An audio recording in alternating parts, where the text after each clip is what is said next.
Buenas tardes y buenas tardes al auditorio. Pues nos da mucho gusto estar aquí en nuestra sala de juntas de Hora Cero con Jorge Castañeda. Muchas gracias por darnos esta entrevista. Gracias por recibirme. El día de ayer anoche, una presentación del libro aquí en Reynosa. ¿Qué le pareció? Pues muy buen evento, mucha gente, pero más que mucha gente, gente muy enfocada en lo que estábamos haciendo, enfocada en sus preguntas, en escuchar las respuestas, en que no se repitieran las preguntas, en permanecer en el recinto hasta que termináramos. Luego una gran cantidad de gente pidiendo que se le firmara un libro. Entonces me dio muy buena espina el evento, y sobre todo que, siendo las cosas como son, pues hay cierto temor ahorita en Reynosa salir en la noche a eventos culturales. Entonces realmente me dio muchísimo gusto. Recuerdo, he estado en Reynosa un par de ocasiones, una hace unos par de años junto con Héctor Aguilar Camín presentando un libro, y antes de eso, aquella ocasión cuando buscaba la presidencia de la República. En 2004, aquí estuvimos, y en el puente. En el puente. Y tuvimos el enfrentamiento ahí con los americanos, que llegaron a la mitad del puente y no nos dejaron bajar con todo el equipo, con las cámaras. Los demás sí, pero las cámaras no, me acuerdo muy bien. ¿Cómo ve la frontera? Bueno, yo creo que es un ejemplo de los problemas que enfrenta el país en esta materia. Llevamos desde, si no me equivoco, primero fue la operación conjunta de Fox en 2005 en Nuevo Laredo. Hasta la fecha, ya han pasado 10 años exactamente, una enorme cantidad de recursos, muchos muertos, muchos desaparecidos, tanto en la frontera como ligeramente al sur, como San Fernando. Y la verdad, no se ven resultados a la altura del esfuerzo. Si uno se enfoca solo en Tijuana y solo en Ciudad Juárez, es cierto, son las dos ciudades más grandes de la frontera, es cierto que ha bajado mucho el nivel de la violencia, sobre todo desde los picos que alcanzó, pero sigue estando muy por encima de la situación de antes del inicio de la guerra de Calderón, en primer lugar, y eso es en los casos de éxito. Segundo lugar, es difícil saber esos casos de éxito a qué atribuírselos, o bien a lo que se hizo, o bien a que finalmente ya uno de los cárteles se adueñó de la plaza nuevamente e impuso una paz.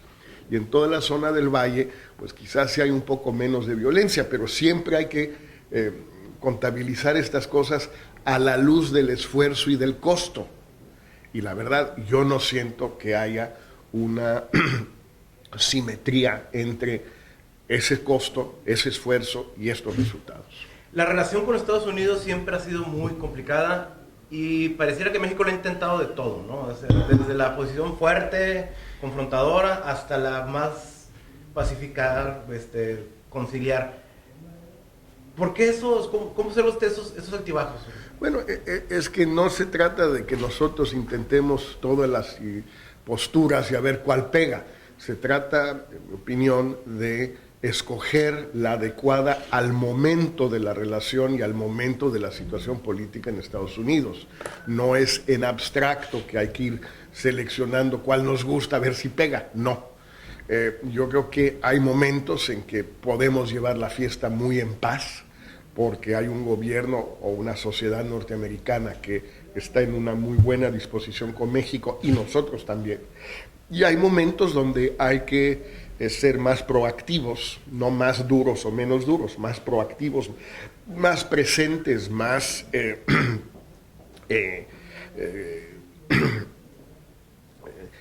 claros en lo que decimos que otros. Y yo creo que hoy estamos pasando por un momento así. Ya Jorge Ramos lo decía hoy, lo dice hoy en Reforma, que no entiende el silencio del gobierno de Peña Nieto.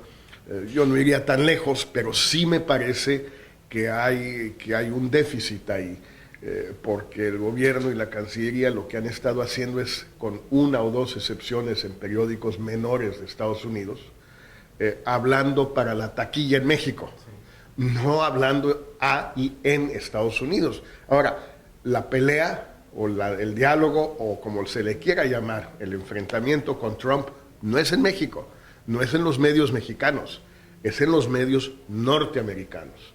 Y eso es lo que el gobierno no está haciendo. no está respondiendo ni con anuncios, ni con spots, ni con participación de gente del gobierno de México en los grandes programas de televisión de las cadenas en Estados Unidos, ni en los principales diarios, no en pequeños diarios, no marginales, pero muy de provincia, pues, que no son importantes.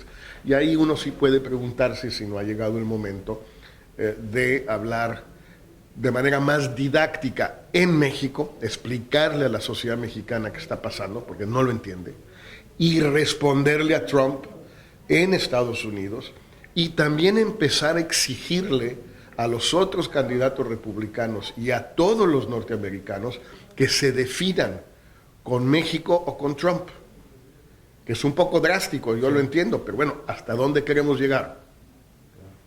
Porque Trump, el problema de Trump no es tanto el personaje, es lo que representa y los ideales que representa. Estaría de acuerdo ahorita que lo menciona Jorge Ramos, esta posición que tome Jorge de que no debemos de tomar, de que debemos tomar muy en serio a Trump. Por supuesto hay que tomarlo en serio, muchos lo hemos dicho ya desde hace tiempo, que no quiere decir que no nos sorprendió. A mí por lo menos me sorprendió enormemente su éxito, yo no lo esperaba y no lo vaticiné, no lo preví, ni mucho menos. No sé quién sí lo haya previsto, yo no.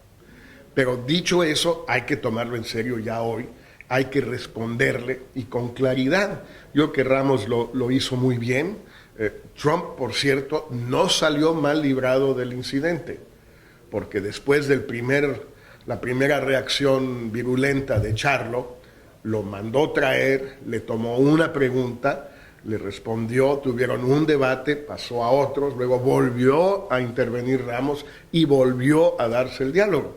Entonces, cosa que ya nos gustaría para un día de fiesta en México, que lo hiciera algún candidato o presidente, sí, o la propia Hillary Clinton, que se niega a hacer eso. Entonces, yo creo que los dos salieron muy bien librados, Ramos en su papel, pero ya ahorita ya tenemos que pasar a una etapa superior, me parece a mí. Hablemos ahora de México. Usted fue una experiencia en la presidencial de un candidato independiente. Ahorita pareciera que es la moda de la política mexicana. ¿Cómo ve en este momento las candidaturas independientes?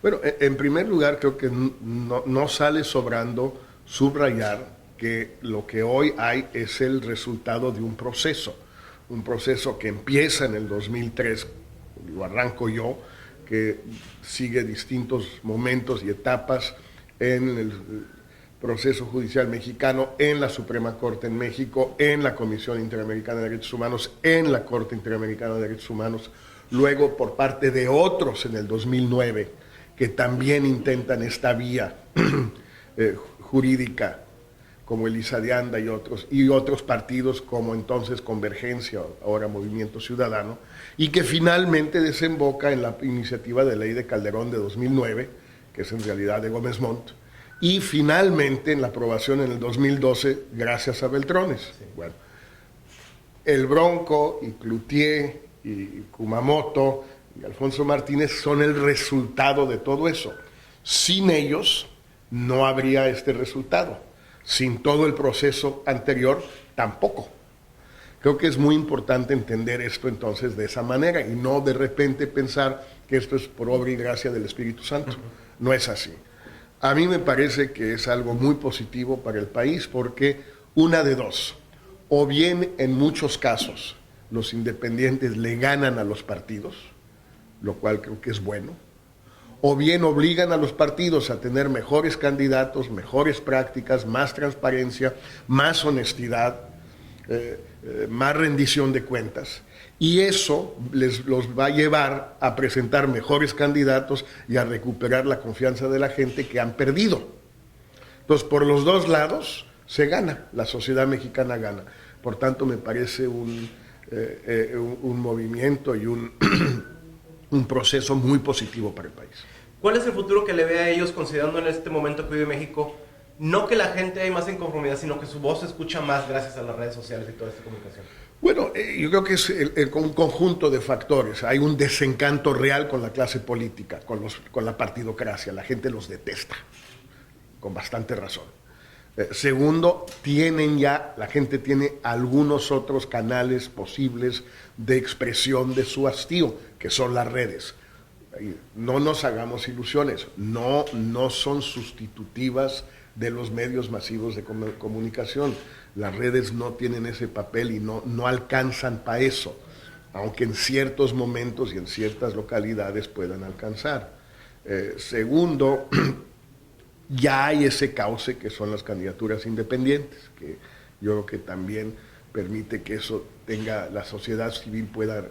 Y tercero, se ha empezado a organizar un poquito más la sociedad civil mexicana, que sigue siendo una de las menos organizadas de América Latina. Ni hablemos de Europa o Estados Unidos o Canadá. Dentro de América Latina somos las menos organizadas, pero empezamos a avanzar. Entonces, este conjunto de factores, es cierto que la gente en México está pudiendo opinar un poco más sobre qué pasa en el proceso político. Usted ha visto muchos momentos de México y ahorita que habla de la organización ciudadana, de la sociedad mexicana, parecía que este proceso vive como picos. O sea, podemos recordar el 68 y luego hubo un avance y también se habla mucho del 85 de una sociedad. Ahora están las redes. ¿Será las redes el pegamento que se necesita para No, yo no creo. Las redes son un conjunto de expresiones individuales. Eso no equivale a una sociedad civil organizada. La sociedad civil organizada es la sociedad civil incorporada a distintas formas de asociaciones religiosas, sindicales, de estudiantes, de filantropía, de ayuda a los niños, a migrantes, de defensores de derechos humanos, de derechos indígenas, etc. No es sustitutiva una cosa por la otra. Las redes pueden ayudar a eso, pero no lo sustituyen. Y pensar que sí puede llegar a ser muy peligroso por lo mismo que tú dices, volver a esos picos y valles que conocimos en el pasado. Ahora, hablemos un poco de su libro. Usted ha estado a lo largo de su vida con la oportunidad, si me permite el símil, de estar como en ciertas colinas donde le permite ver a México un poco más en el plano general. ¿La película en general que ha tocado ver de México le gusta? Bueno, me gusta porque este es un país mucho mejor, mucho mejor que el país de los años 60, que mucha gente recuerda con una especie de edad de oro o con añoranza. Es absurdo. O sea, el país de los años 60 era un país donde el 70% de la población vivía en condiciones de extrema pobreza, no de pobreza, de extrema pobreza.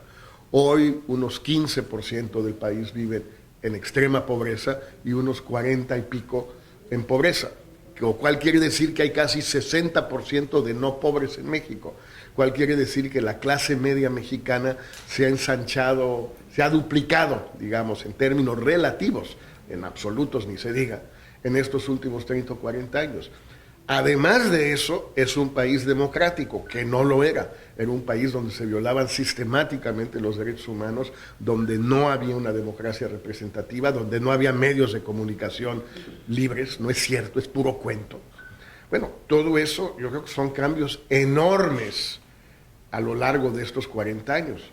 El problema es que eso se tiene que cotejar con dos cosas. Uno, con las esperanzas y las expectativas que todos teníamos entonces y que seguimos teniendo, sobre todo ahora los jóvenes, que dicen, pues sí, nada más que a mí no me sirve de nada que me compares con la situación de hace 40 años, porque yo tengo 20 o 25, yo no estaba, y a mí me da enteramente lo mismo cómo eran las cosas. Lo que veo es que ahora no me gustan. Y segundo, también nos tenemos que comparar con otros países semejantes, en América Latina, en Asia, en Europa del Este, y llegamos a la conclusión, yo creo, bastante de consenso, de que la verdad no hemos avanzado tanto como otros países en otros aspectos. Tomo el ejemplo hoy más visible de la lucha contra la corrupción en Brasil o en Guatemala. O sea, el más grande y uno de los más chicos, el más avanzado y uno de los más atrasados. En los dos países hay una organización de la sociedad civil luchando contra la corrupción y tumbando altos funcionarios e incluso tal vez a los presidentes de una manera que en México no existe. Entonces, pues sí vamos mucho mejor que antes, estamos mejor que antes, sí, pero comparado con las expectativas no, y comparado con el resto, por lo menos de América Latina, tampoco. Me gustaría agradecerle que nos haya dado estos minutos en esta entrevista. Sabemos que hoy a las 5:30 va a estar presentando el libro McAllen. En McAllen y mañana en Ciudad Victoria. Pues mucho éxito, que continúe el éxito en este libro, este ejercicio de... ¿Qué tan, ya se lo han preguntado, pero si no se lo preguntárselo, qué tan complicado fue abrirse de esa manera? Es muy difícil, es un ejercicio complicado, en ocasiones desgarrador, pero al final muy gratificante, porque uno finalmente procede a una especie de ajuste de cuentas con uno mismo, y es algo, yo creo, muy saludable. Se lo recomiendo a los escritores, no sé si a los lectores, pero a los escritores sí. Bueno, doctor Jorge Castañeda, muchas gracias por acompañarnos y gracias por esta entrevista. Gracias. Hasta luego.